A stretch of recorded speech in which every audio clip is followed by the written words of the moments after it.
Bonjour, je m'appelle Grégory Seron et je serai votre professeur pour ce cours de compétences numériques. Alors, quels sont les objectifs de ce cours? Ce cours, comme nom l'indique, a pour objectif de développer des compétences numériques. Bon, alors, c'est quoi des compétences numériques? C'est quelque chose d'assez large en fait.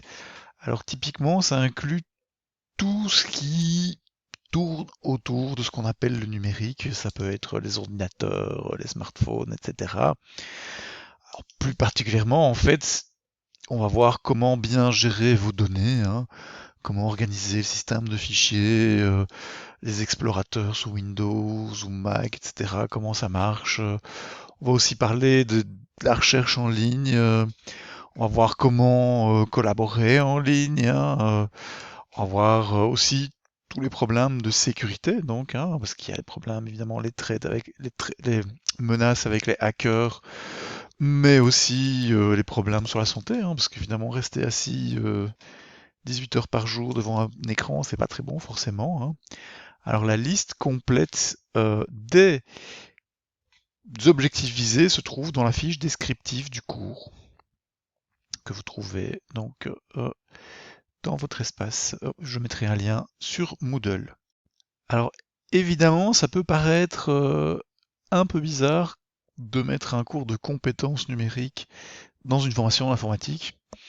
On pourrait supposer que, voilà, vous êtes déjà tous compétents dans le fond, hein, parce que si vous n'avez pas choisi par hasard ces études, mais en fait, des études ont montré que la plupart, beaucoup d'étudiants en tout cas, qui rentrent dans le supérieur, n'ont pas la maîtrise de pas mal d'outils essentiels, hein. Donc j'ai mis ici une référence vers un article, hein, de la Libre qui montre qu'en fait beaucoup d'étudiants en fait ne maîtrisent pas l'outil.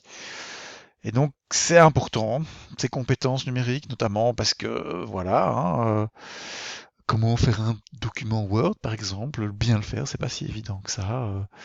Un des problèmes de sécurité, beaucoup d'étudiants ne mettent pas à jour par exemple leur Windows ou ont du mal même à faire un fichier zip. On s'est aperçu de ça lors de certains examens. Et donc voilà, ce cours va mettre un peu tout le monde à niveau par rapport à ça. Alors comment ce cours va-t-il se dérouler? Si vous êtes en train de le regarder cette vidéo, vous le savez déjà, ce cours est en autonomie. Donc je ne vais pas être là devant vous toutes les semaines à parler. Par contre, ce qui va se passer, c'est que semaine par semaine, on va avoir des objectifs qui vont être pris sur Moodle. Et ces objectifs vont être atteints comment? En utilisant une plateforme qui s'appelle Pix, qui est une plateforme d'auto-apprentissage qu'on va voir tout de suite. Il y aura bien sûr des ressources complémentaires. Alors chaque semaine, je vous proposais également un petit QCM pour voir où vous en êtes, hein, en plus de ce qui se trouve sur la plateforme Pix, et un petit sondage pour voir, dans le fond, est-ce que ce mode d'apprentissage, les objectifs qu'on a fixés, vous conviennent-ils, sont-ils voilà, en ligne par rapport à ce qu'on veut. Et donc par rapport à ces objectifs, allons voir, hein, directement sur Pix. Qu'est-ce que c'est que ce fameux Pix? Et sur Moodle aussi. Alors je vais commencer par aller sur Moodle. Donc sur Moodle, bon, il y a évidemment le lien vers cette vidéo que vous avez forcément trouvé, hein, à l'introduction au cours. Et il y a un fichier d'objectifs semaine par semaine qui va vous dire, dans le fond, qu'est-ce qu'on veut. Voilà, à la semaine 2, je veux apprendre une compétence sur la gestion des données et sur mener une recherche d'informations. Et on va voir qu'en fait, dans la plateforme Pix que j'ai tout de suite ici, en fait, on va pouvoir développer ces compétences. Alors, je ferai une vidéo séparée pour Pix pour voir comment ça se passe. Hein, donc cette plateforme en fait va vous offrir un certain nombre de QCM en fait. Et enfin, on va voir ça tout de suite dans la vidéo suivante. Mais avant de s'intéresser évidemment en détail à Pix et comment ça va se passer, petit point intéressant quand même pour tout le monde, l'évaluation. Alors l'évaluation, ça se passera comment?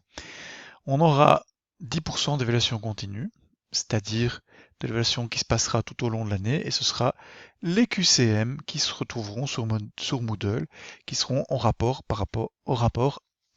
aux objectifs de la semaine. Et 90% sera constitué d'un examen qui sera sur machine et qui reprendront des questions similaires à celles qui se trouvent dans Pix. Donc vous aurez été préparé à travers Pix à l'examen. Alors le QCM aussi reprendra des questions similaires à celles qui se trouvent dans l'examen. Donc en juin et en janvier, ce sera comme ça. Par contre, en septembre, enfin en août plutôt, il n'y aura plus d'évaluation continue, ce sera 100% l'examen.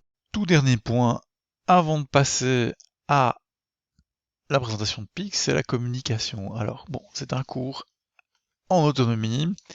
On a parfois envie de poser des questions, mais le problème c'est que vous êtes 400. Alors si je reçois 400 mails dans ma boîte mail, je ne vais pas pouvoir gérer ça. Donc comment ça va se passer? C'est que il y aura, donc je ne répondrai pas aux mails, sauf vraiment des urgences et importance. Hein. Ce qui se passera, c'est que j'ai mis sur Moodle un forum qui est ici, hein, donc le forum, voilà, on a un forum. Alors il y a des annonces que je mettrai, mais il y a un autre forum sur lequel vous pourrez poser des questions-réponses. Alors ce qui est important aussi, c'est que je ne suis pas le seul à répondre à ces questions, j'y passerai régulièrement, mais vous pourrez aussi répondre aux questions de vos collègues. Donc on va essayer de fonctionner comme ça. Si on se rend compte qu'il y a des problèmes, on va voir s'il faut passer à d'autres méthodes de communication. Donc voilà, ça c'est pour l'introduction du cours. Je vous invite à regarder la vidéo suivante sur la présentation de Pix.